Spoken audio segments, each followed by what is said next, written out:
Welcome to another deep dive here on the show. Today we're focusing on the Chow Chow. The Chow Chow. Yeah, a breed that is... Definitely unique. yeah, well, they've got that blue-black tongue. They do. So that's pretty unique. Yeah. You know, and maybe that's what drew you in as a listener, or maybe it's something else. Right. Could be their history. Yeah, or maybe their looks, because they're a pretty majestic-looking dog. Yeah. Very regal. But there's a lot more to this breed than meets the eye. Oh, yeah. Definitely. So we're gonna really dive deep today. You are. And hopefully by the end you'll know if this is The right breed for you. yeah, or maybe Yeah. maybe not. Maybe not. So to get started, as always, we have a stack of articles. Yeah, we've been doing our research. And we're ready to get into it. Let's go. One of the first things I think people think about when they think about getting a dog is the cost. Of course. Like, what's this gonna? Yeah. What's it going to cost me? Or what's this gonna set me back? Yeah. And I'll be honest, when I saw the price range for Chow Chows, I was a little surprised. Yeah, it is pretty surprising. You know. We're talking like $1,000 on the low end. Okay. To like $500 from a breeder. $8,500 Yeah, for a puppy. for a puppy. Yeah. Okay, so that's That's a huge range. a massive range. Yeah. So what accounts for that? So lineage is a big factor. Okay. Puppies from champion bloodlines or with show potential, Yeah. those are going to command the premium. Okay, so you're paying for You're paying for like the exclusivity. like a luxury car versus Exactly. a regular car. Yeah, yeah. Okay, that makes sense. Yeah, So what about people who aren't looking for a show dog? right. What are their options? Adoption is an amazing option. Okay. And it's so much easier on the wallet. Yeah. Usually it's between $200 and $600. Okay. And you're giving a deserving Chow Chow a second chance. Yeah. At a loving home, so it's a win-win. I love that win-win. Yeah. Absolutely. Yeah. Okay, so adoption is a great option if you're not looking for that show dog. Right. But let's be real. Yeah. No matter where you get your Chow Chow, from a breeder or through adoption, Yeah.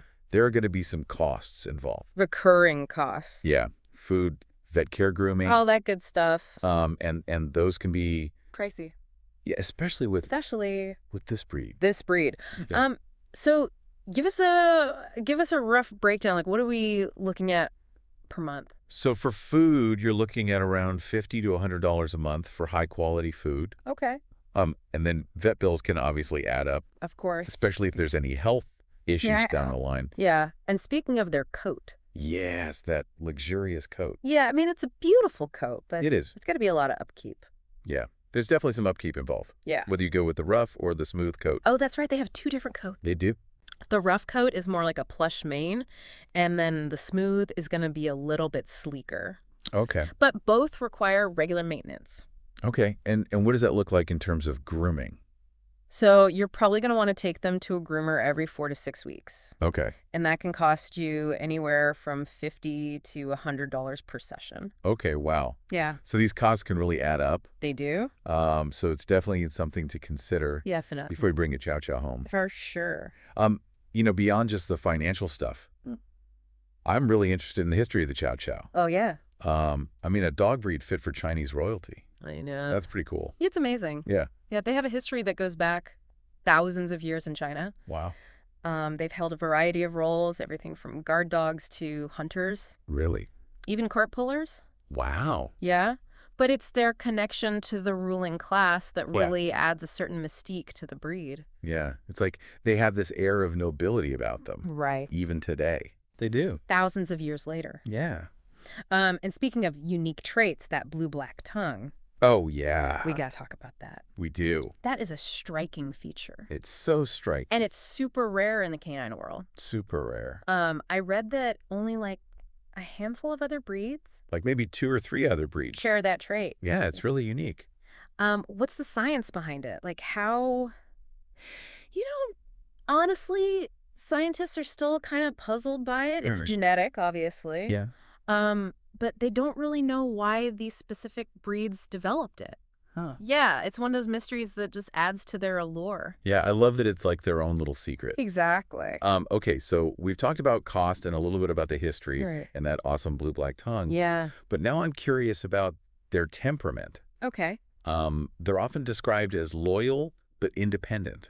Yeah. which seems like an interesting combination. It is an interesting combination. What does that actually look like in a day-to-day sense? So they're definitely devoted to their families, Okay. but they're not clingy or overly affectionate. They're more like dignified companions Yes. who appreciate their personal space. So not exactly lap dogs. Not really, no. Okay. They're content to just kind of observe and be present Yeah. rather than constantly demanding attention. Okay. But that doesn't mean they're aloof or anything. Right. They still form very deep bonds with their people Okay. and are very protective of them. Okay. It's just a different kind of loyalty. So it's a more... It's like a reserved loyalty. Okay. Yeah. Interesting. Yeah. Yeah, it's a unique type of loyalty. But I imagine that also comes with some challenges. Yeah, oh, definitely. Especially for first-time owners. Right, especially for first-time owners who might be expecting, Yeah. a more... Like a more cuddly dog. Yeah, a more eager to please type of dog. Yeah. Chow Chows are very much independent thinkers. They're very intelligent, but they can definitely be stubborn because they really like to do things their own way. So patience is key when it comes to training. Oh, absolutely. Yeah. And, forget about harsh corrections with this breed. Yeah. They really respond best to positive reinforcement. So that's like rewards and praise Exactly. for good behavior. Yeah, treats, praise, Okay. all that good stuff. So it's more about working with them than against them. Exactly. Yeah. And, this actually ties back to some research we've been doing here at Pawsportal. Oh, really? We found that breeds like Chow Chows, who were historically bred for independent work, often respond better to training methods that emphasize choice and agency. So it's almost like tapping into their historical instincts. Exactly. Their historical instincts. That's really fascinating. Yeah, it is. Okay, so speaking of history, I think it's time to address a common myth about Chow Chows. Okay, what's that? The can't bark myth. Have you heard of that? Oh, yeah, I've heard that one. Yeah. Yeah, they definitely can bark. Okay.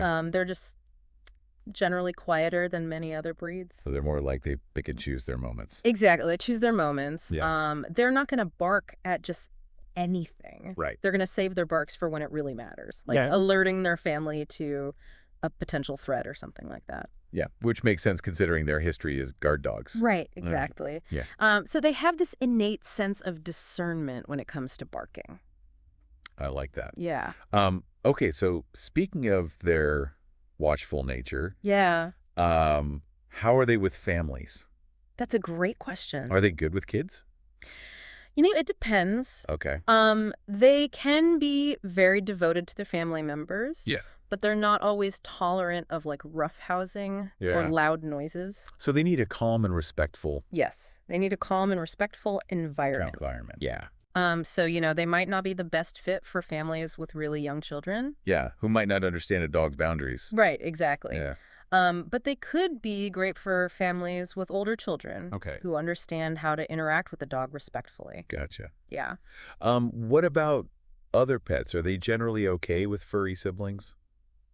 Well, they can be a little territorial, especially with dogs of the same sex. So early socialization is really important to help them learn to coexist peacefully with other animals. So slow and steady introductions are key. Yeah, slow and steady wins the race. Okay, let's shift gears a little bit and talk about exercise. Okay. How much exercise do Chow Chows need to stay happy and healthy? You might be surprised to hear this, but they're not high-energy dogs. Really? Yeah, despite their sturdy build, they don't need hours and hours of intense exercise. So no marathon runs or agility courses? Probably not. Okay. Yeah, they're more of a couple of brisk walks each day. Okay. Some playtime in the yard. Yeah. And then some mental enrichment. Right. We don't want them to get bored. Exactly. We don't want those intelligent minds getting bored. What are some good ways to provide mental stimulation for a Chow Chow? Puzzle toys are a great option. Okay. They challenge their problem-solving skills. Yeah. And you can also hide treats around the house. Oh, it's fun. Yeah, it is. Yeah. Or teach them new tricks. Okay. Even something as simple as changing up their walking route can provide some mental stimulation. Yeah, keeps them on their toes. Yeah. Okay. We've talked about training, but what about overall care? Are there any breed-specific health concerns that potential owners should be aware of? Yeah, there are a few. Okay. Like all breeds Chow Chows are predisposed to certain conditions. Yeah.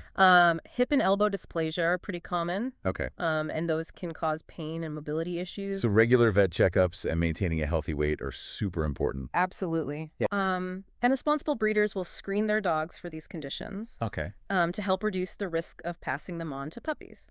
Good. Yeah. We actually have a great article on our Pawsportal blog about finding reputable breeders. Okay. And understanding health testing. That's awesome. Yeah. So if you're interested in learning more about that, definitely check that out. Perfect. So hip and elbow dysplasia, those are important things to look out for. What other health issues should we be aware of? They can also be prone to eye problems like entropion and ectropion. What are those? Those affect their eyelids. Oh, okay. So those must be uncomfortable. Yeah, they can be uncomfortable, but thankfully they're often treatable with surgery. Okay. And then also because of their thick fur, Yeah. they can be susceptible to skin allergies and infections. Okay. So keeping their skin clean and dry is important. So it's all about being proactive. Exactly. And taking them to the vet regularly. Yeah, preventative care and early detection are really key. For any breed, but especially Chow Chows. Especially for Chow Chows. Okay, so before we move on, I want to circle back to something we talked about earlier. Okay.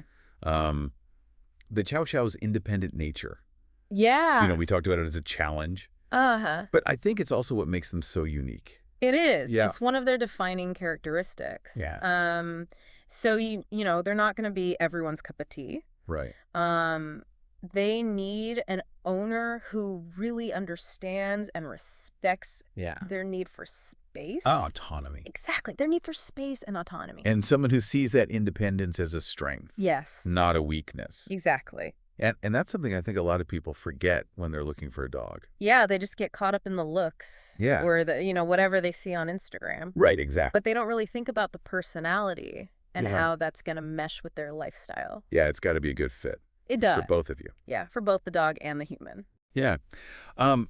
So as we wrap up our deep dive into the world of Chow Chows, I want to leave our listeners with something to ponder. Okay. What aspect of the Chow Chow personality intrigues you the most? Ooh. And how might that fit or clash with your lifestyle? Yeah, that's a great question to think about. Yeah, because ultimately we want both the human and the canine to thrive in the relationship. Absolutely we do. Yeah. And if you're still on the fence about Chow Chows or just want to learn more about different breeds, I highly recommend checking out our Pawsportal blog. Yes, we have so many great resources on there. We do. We have breed guides, training tips, heartwarming rescue stories. All the good stuff. Yeah, it's all there. It is. And we're always adding new content, so be sure to check back often. We are. Yeah, we're really passionate about helping you navigate this wonderful, sometimes messy, always rewarding world of dogs. Yes. So whether you're a seasoned dog parent or a first-timer thinking about taking the plunge, we've got you covered. We do. Well, folks, it's been a pleasure diving deep into the world of the Chow Chow with you today. Yes, it has. We hope you found this episode insightful. Yeah, and maybe it sparked a little extra appreciation for this ancient and enigmatic breed. Thanks for joining us on this deep dive. Until next time. Happy tail wags.